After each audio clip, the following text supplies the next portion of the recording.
안녕하세요, 여러분. 김민정입니다. 오늘 여러분들하고 같이 이제 공유한 내용은요, 발에 대한 것이거든요. 그래서 제가 처음에 이렇게 상체 잠깐 보여드리고 이제 바로 내려가서 발만 위주로 해서 오늘은 촬영을 하도록 하겠습니다. 이제 카메라 낮출게요.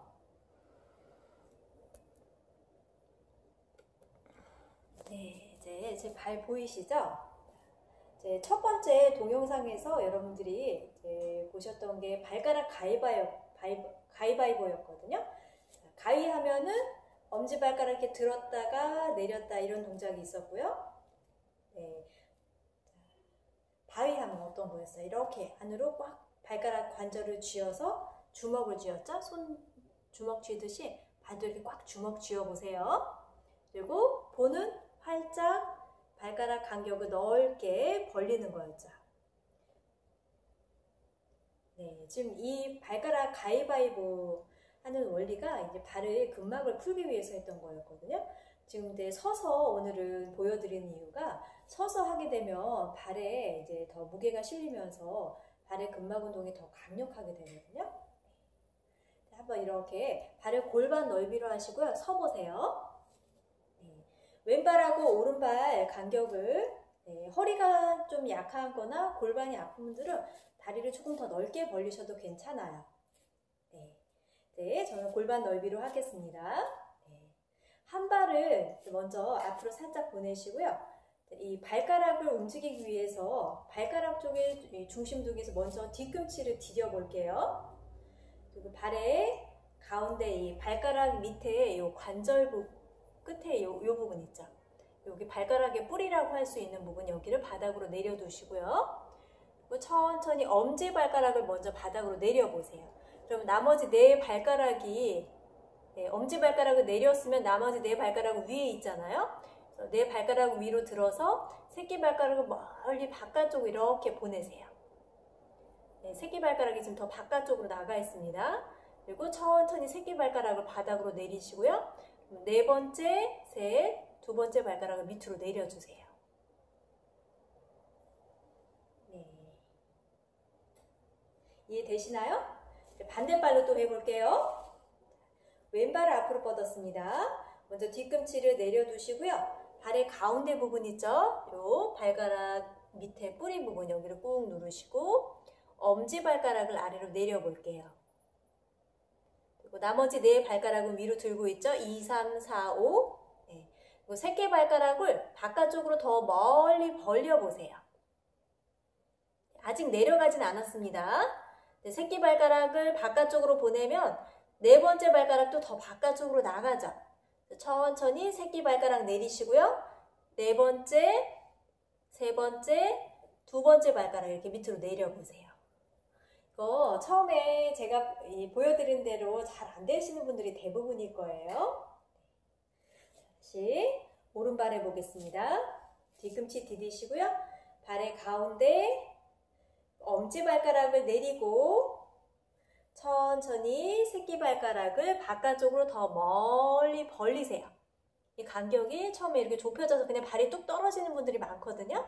엄지발가락이 안쪽에 발의 중심을 둡니다. 이 뒤꿈치 안쪽에서부터 이렇게 엄지발가락까지 여기 디디는 중심을 딱 두었어요. 네, 그리고 나머지 발가락은 위로 이렇게 들고 있죠? 네. 그리고 새끼발가락을 바깥쪽으로 멀리 벌리세요. 간격이 더 멀리 벌어지게 합니다. 그리고 천천히 새끼발가락 내리시고요. 넷, 셋, 둘, 아래로 내려주세요.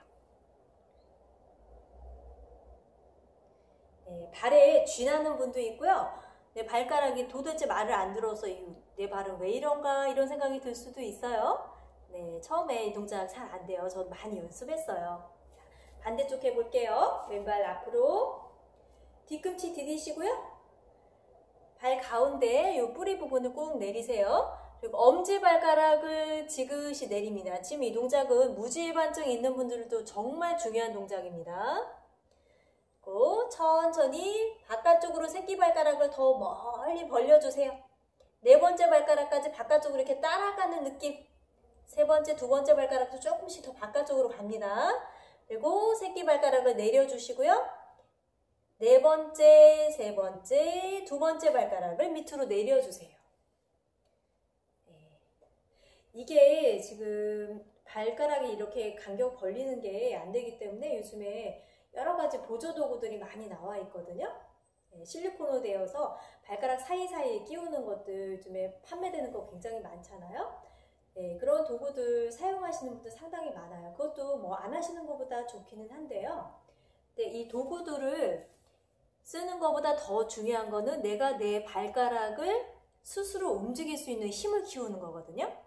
근데 이 힘을 키우지 않고 그냥 난 발가락 끼웠으니까 그냥 발가락 조금 덜 아픈 정도, 이 정도는 어느 정도 효과를 보실 수는 있어요. 근데 전신을 바르게 골반, 척추, 머리 끝까지 전신을 교정하는 효과는 사실은 발 전체를 내가 고르게 움직일 수 있게 발의 근막들이 굳어지지 않고 하나하나 요 발가락에 하나하나가 잘 힘이 들어갈 수 있게 이렇게 구조를 만들어 주셔야지 항상 걸어 다니시거나 서 있거나 또 발뿐 아니라 나는 무릎이 아파요. 골반 쪽이 많이 틀어졌어요. 허리가 아파요. 또 척추가 틀어져 있어요. 어깨와 목이 아파요. 이런 경우도 다 이 아래에서부터 중심을 잘 잡을 수 있도록 발을 아주 탄탄하고 그리고 넓게 디디는 이 구조를 만들어 놓으시게 되면 전신이 다 바뀌게 되거든요.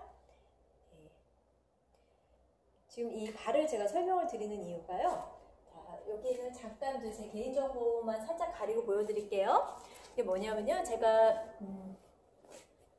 2015년도에 이 장거리 걷기를 굉장히 많이 하면서 한국 걷기 그랜드슬램 워커 수상을 했거든요. 제가 요가를 계속 하고 있지만 또 요가하고 걷기는 좀 약간 다른 측면도 있고요. 그리고 서로 또 같이 보완이 되는 측면도 상당히 많아요. 그래서 걷기 하시고 요가하고 같이 하시면 굉장히 효과적이거든요. 그래서 여기 보면 이제 4가지 큰 대회를 제가 1년 동안에 다 걸어서 이제 이 상을 받게 된 거예요.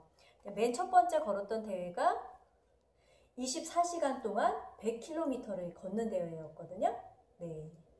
근데 여러분들이 상식적으로 아니 어떻게 쉬지 않고 24시간 동안 100km를 걸어 일반인이 무슨 특수 훈련 받은 사람도 아니고 이렇게 생각하실 수도 있어요.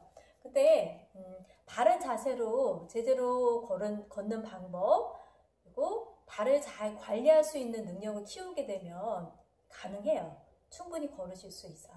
저도 처음부터 그렇게 많이 걷는 사람은 아니었거든요.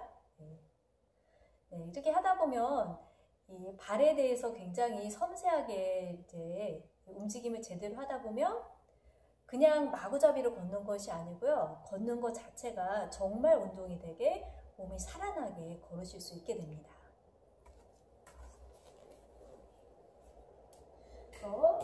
연세 드신 분들 중에 이제 운동을 안 하셨다가 등산을 많이 하신다거나 또 주변에 이렇게 산책할 수 있는 길들이 요즘에 아주 잘 되어 있잖아요. 그래서 천변을 한강 주변을 걸으신다거나 또 주변에 이렇게 좋은 둘레길들 있잖아요. 그런데 많이 걸으시는 분도 계세요. 근데 바른 자세에서 걷지 않게 되면 오히려 오랜 시간을 걸을수록 몸에 계속 불균형들이 쌓이면서 관절들의 질환, 또 근육의 통증 이런 것들이 더 심해질 수 있거든요. 그래서 걸을 때 가장 기본이 되는 부분이 이제 발이기 때문에 지금 발의 움직임을 오늘 보여드렸거든요. 저 다시 한번 서서 발을 움직일 테니까 여러분들도 같이 하세요. 지금 서서 맨발을 하기 어렵다 하시는 분은 그냥 이렇게 앉은 자리에서도 이렇게 발가락을 넓게 벌리시고요. 엄지발가락 내리고 천천히 새끼발가락을 바깥쪽으로 이렇게 멀리 벌려서 새끼발가락 넷, 셋, 둘 이렇게 내려서 발가락 쪽에 간격을 넓히는 연습을 해보세요. 이게 지금 무지해반이라든가 발의 족저근막염 또 이 새끼발가락 쪽 이 부분, 여기 바닥면 여기가 굉장히 아프신 분들도 있거든요. 그런 경우 이제 소지 건망류라고도 부르고요. 발가락이 근본적으로 운동을 너무 안 하신 분들이 대부분 그런데요. 이제 발가락 하나하나가 다 아프신 분도 있어요. 네. 그런 경우에도 정말 고통스럽죠. 이 발을 디디는 것 자체가 힘들어서 너무 아프신 분들 계세요. 그러면 어떻게 되겠어요? 내 몸을 움직이는 것 자체가 점점점 제한이 되니까 걷지도 못하고 오래 서 있지도 못하고 이렇게 되는 거죠. 네. 그러면 발뿐 아니라 전신이 점점 다 이렇게 허물어져 간다고 볼 수 있거든요. 우리 몸을 집이라고 생각을 하시면은 발은 그 기초 공사에 해당이 되고요. 또 큰 다리라고 생각하시면 다리를 밑을 받치고 있는 튼튼한 그 하부 구조가 발이 됩니다. 그래서 내 몸 전체에 특히 우리가 서서 직립을 해서 걸어 다니거나 서서 어떤 자세를 유지할 때 발은 정말 중요한 역할을 하게 됩니다. 발 뒤꿈치에서부터 지금 디뎠다가 발의 가운데를 먼저 디디시고, 이렇게 하는 이유는 그냥 이렇게 내려서 그냥 발가락 운동만 하게 되면은 발에 힘이 충분히 들어가지 않게 돼요. 그래서 먼저 뒤꿈치를 디디고 발의 가운데 부분을 디뎌서 이렇게 되면 이제 발이 평평하게 이렇게 내려앉아 있던 발에 아치가 생기죠. 네, 이제 발에 힘이 있어요. 아치가 있는 발과 없는 발은 힘의 차이가 많이 나거든요. 네, 이렇게 해서 아치를 만들어 놓으시고 엄지발가락 내리고요. 그리고 새끼발가락을 바깥쪽으로 이렇게 벌려서 새끼발가락 내리시고요. 넷, 셋, 둘 이렇게 하나씩 내리시는 거예요. 이제 서서 해볼게요. 이 동작은 많이 하실수록 정말 효과가 좋습니다. 발이 지금 근막이 잘 풀려있지 않은 분들, 늘 구두 안에서 발이 이렇게 갇혀있는 분들 있죠? 그런 분들은 이 동작 하시면 발이 쥐나고 발가락이 도대체 힘이 안 들어가서 말을 안 듣는 경우도 있을 거예요. 그렇지만 꾸준히 하시다 보면 점점 변화되거든요. 네, 저희 이제 요가원에 이제 와서 수업하시는 분들도 서서 어떤 자세를 하기 전에 반드시 발을 푸는 방법들을 꼭 가르쳐 드리고 발을 계속 움직일 수 있도록 훈련을 좀 많이 하는 편이거든요. 그래서 어떤 서서 자세들을, 멋진 자세들을 이렇게 보여주기 위해서 한다는 그 의미보다는 서서 반듯하게 내가 내 몸을 발바닥이 바닥에 닿는 것부터 제대로 느낄 수 있어야지 다리나 골반 쪽의 움직임들이 정말 내가 스스로 잘 조절할 수 있는 그 힘이 생기거든요. 발의 움직임은 아주 아무리 강조해도 사실은 지나치지 않다고 볼 수 있습니다. 네, 한 발을 앞으로 하시고요. 뒤꿈치, 그리고 발의 가운데 부분, 천천히 엄지발가락을 내리시고요. 새끼발가락을 바깥쪽 방향으로 넓게 벌려서 내리고 넷, 셋, 둘 이렇게 내려보세요. 발가락 사이사이에 간격이 조금씩 더 벌어지게 됩니다. 처음에는 전혀 안 벌어졌던 발이 처음에는 도대체 발이 안 움직이는 분들이 있어요. 그러면 손가락을 도움을 받아서라도 움직여주세요. 발가락이 움직이지 않는 부분을 손가락을 사용해서 이렇게 벌려서 이렇게 움직여주세요. 네. 발가락 사이를 이제 요즘에는 그 수수깡 있죠? 이렇게 동그란 수수깡을 이렇게 발가락 사이사이 이렇게 끼워 놓으시는 경우도 있고요. 또 그 발가락을 벌리는 도구들 있죠? 그런 거를 사용을 해서 도움을 받으시는 것도 좋고요. 근데 기본적으로는 어떤 도구가 없더라도 발을 스스로 이렇게 움직일 수 있는 연습을 평상시에 자주 해주시는 게 좋습니다. 이 발을 움직이시는 거는요, 사실은 가장 좋은 뇌 그 신경 쪽을 깨우는 방법이거든요. 그래서 실버 요가에서는 특히 그 뇌 신경 쪽에 퇴화가 빨리 진행이 되면 우리가 어떻게 되죠? 치매가 오잖아요. 그래서 치매 예방법에 정말 중요한 게 발 운동법입니다. 뒤꿈치, 이제 왼발 해볼게요. 발 가운데 부분, 그리고 엄지발가락 내려놓으시고요. 새끼발가락을 바깥쪽으로 넓게 벌려서 새끼, 네 번째, 셋, 두 번째 이렇게 내렸습니다.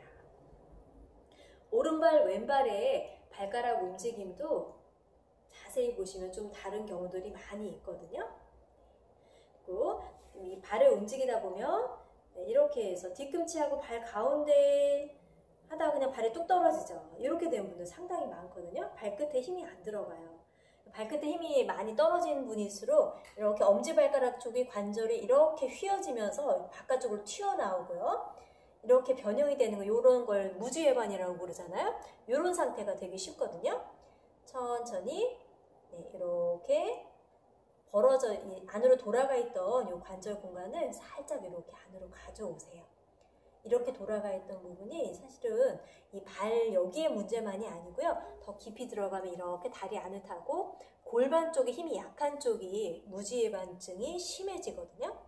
이건 제가 정말 여러분들한테 꼭 설명드리고 싶은 게 이 발의 무지외반이라는 것이 발가락을 여기를 이렇게 치료를 한다고 해서 낫는 것이 아니고요. 골반과 이 하체 쪽에 균형을 잡아서 약한 이 근본적으로 골반 쪽 근력 강화를 많이 해주셔야 되거든요. 그렇게 하면은 더 이상 진행이 되지 않도록 할 수 있어요. 이미 변형이 되어 있는 이렇게 둥글게 관절이 이렇게 바깥쪽에 좀 튀어나오잖아요. 그렇게 된 것이 없어지진 않지만 더 이상 진행이 되지 않고 여기 그럼 이 무지외반증이 이제 계속 진행이 되다 보면 여기 통증이 굉장히 심해지죠. 여기 닿는 부분이 막 빨갛게 변하고 너무 아프고 막 이래서 고통받으시는 분들 많잖아요. 그런 것들이 정말 좋아지게 되거든요. 뒤꿈치 발 가운데 디디시고요. 엄지발가락 내리고 새끼발가락 바깥쪽으로 벌려서 넷, 셋, 둘.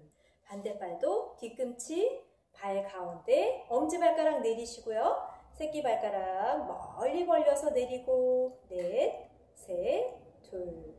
이제 동시에 해볼게요. 자, 양쪽 뒤꿈치 디디었다가 발을 가운데 디디시고요. 엄지발가락 내리고 새끼발가락 바깥쪽으로 넓게 벌려서 넷, 셋, 둘 이렇게 내려놓으세요.